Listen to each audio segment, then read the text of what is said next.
तुम्हाला नेमकं काय पाहिजे ते निवडा. काय निवडलं पाहिजे? अरे भगवंताला निवडलं पाहिजे. अर्जुनाने त्याला निवडलं आणि कौरवांनी सगळं बाकीचं सुख घेतलं. आमचं तसंच आहे. अरे एकदा त्या भगवंताला स्वीकारलं की पाठीमागं काही शिल्लक राहत नाही, सगळं आपोआप मिळणार आहे. एक दृष्टांत पाहूया आपण. एक राजा होता आणि त्याला असं वाटलं की आपले राज्य आता कोणाच्या तरी ताब्यात देऊन टाकावं. आणि बाबांनी सुद्धा सांगितलंय जिवंतपणी आपल्या किल्ल्या आपल्या पोरांच्या हातात द्यायचे आणि ते कसा संसार करतात ते डोळ्याने पाहायचे. जिवंतपणी. बाबांनी फक्त पहिले 1 वर्ष अनुग्रह दिला, त्यानंतर बाबांनी कधीच अनुग्रह दिले नाहीत. आम्ही साक्षीला आहोत. बुधवारी बाबांना म्हणायची तुम्ही द्या, आम्हाला म्हणायची तुम्ही द्या. या सोमवारी अनुग्रह, पुढच्या सोमवारी प्रबोध. 8 दिवसात प्रबोध, 10व्या दिवशी प्रवचनाला बसवलं, महिन्याच्या आत कीर्तनाला उभं केलं. कवडीची अक्कल नव्हती. कीर्तन प्रवचन कशाला म्हणतात, सप्ताह कशाला म्हणतात, परमार्थ कशाला म्हणतात कधी पाहिलेलं नाही, घराण्यात नाही. ज्ञानेश्वरी माहित नाही, भागवत माहित नाही, हरिपाठ माहित नाही, काहीच माहित नाही. पण तरी सुद्धा बाबांचा एकच खाक्या असायचा, तिथं जाऊन बसायचं, विषय संपला. काय जे येईल ते बोलायचं. नळावरचं भांडण जमतं हे जमत नाही का? ट्रेनिंग सेंटर नव्हते, संस्था नव्हत्या, शाळा नव्हत्या. डायरेक्ट तिथं जाऊन बसल्यानंतर माझ्या मुखे बोलवितो देव. सगळं करणारा जर तो आहे ना तर तेवढा विश्वास पाहिजे. आणि अनुग्रह मिळाल्यानंतर जर चित्तशुद्धी झालेली असेल तर ते ज्ञान आपोआपच बाहेर आलं पाहिजे. बोला. कारण ज्यावेळेला ज्ञानेश्वर महाराज बोलायला लागले ना त्यावेळेला निवृत्तीनाथांच्या मुखातला शब्द आहे. इतर बहीण भावंड पण म्हणायला लागले दादा काय बोलतोय तो. अरे बाबांनी किती दृष्टांत सांगावे. जमिनीमध्ये पाणी तयार आहे, पण ज्या वेळेला तुम्ही सुरंग लावता त्यावेळेला पाण्याचा स्रोत बाहेर येतो. पाणी ओरिजिनल पहिलंच आहे, कुठून आणून टाकावं लागलं नाही. तसं ज्ञान स्वयं तयारच आहे तुमच्यामध्ये. पण त्या अनुग्रहाच्या नामामध्ये एवढी ताकद आहे. ते चित्तशुद्धीचा मंत्र आहे. जगात कोणाकडे नाही. जा. माझं चॅलेंज असतं पहिल्या प्रत्येक कीर्तनात 40 वर्ष झाले.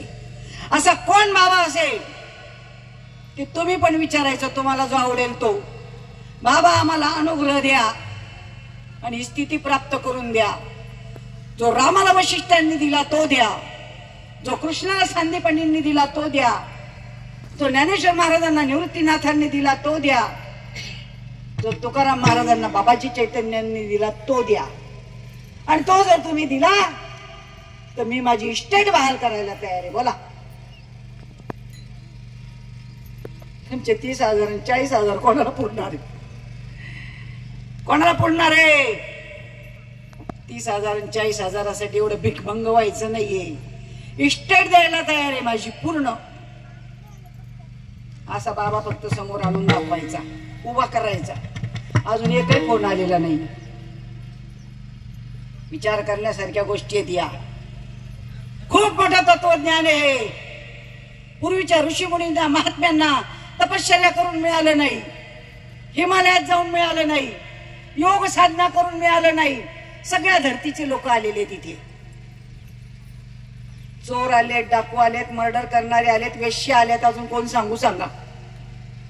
12 वेळा मर्डर केलेला माणूस सुद्धा आलेला आहे. दोन्ही बाजूला रिव्हॉल्वर लावणारे बाबांच्या मागे फिरत होते. त्या सुद्धा लोकांनी अनुग्रह घेतले आणि नंतर कीर्तन प्रवचन करायला लागले. बोला. आजही जिवंत आहेत. आहे असं एक तरी बाबा जगात? अरे ज्ञान मिळवावं लागतं ते. मग ते जर उपजताच आहे आतमधून, त्याला पाठपाठांतर करायची, शाळेत शिकायला जायची काय गरज आहे? ते ज्ञान गुरुने दिलं पाहिजे ना. मग त्या शांतीचा अंकुर फुटेल ना. मग ते ज्ञान बाहेर पडावं आणि ते बोलायला लागले की बाबांना आनंद व्हावा. आणि बाबांनी लगेच त्यांच्यावर कार्य सोपवावं. तुम्हीच द्या, तुम्हीच करा, तुम्हीच द्या, तुम्हीच करा.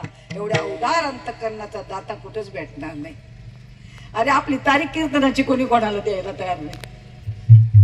बदलीचा ड्रायव्हर नाही का की आज मला कीर्तनाची तारीख मिळाली माझ्या ऐवजी तुझा शिष्याला म्हणणार आहे का कोणी?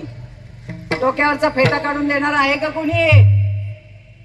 त्या महात्म्याची बच्चा होता. पण विचार करण्यासारखी गोष्ट आहे. वाघिणीच्या बच्चांनी वाघिणी सारखंच राहिलं पाहिजे. शेळींचे कळप असतात पण वाघ मात्र एकटाच चालत असतो. तसं जीवन पाहिजे आपलं. आणि ते ज्ञान त्या महात्म्याने द्यावं. सगळ्यांकडनं कीर्तन प्रवचन करून घ्यावी. कीर्तन प्रवचन म्हणजे काय सांगा तुम्ही? हे कीर्तन आहे, ही परमार्थाची दवंडी आहे. याहून कीर्तन वेगळं आहे. नाम संकीर्तन साधन पै सोपे जळतील पापे जन्मांतरीची. जन्मांतरीची पाप घालणार ते कीर्तन आहे नाम संकीर्तन. की ठाईच वैसुनी करा एक चित्त. आणि प्रवचन म्हणजे ज्ञानेश्वरी हात ठेवून वचन घेऊन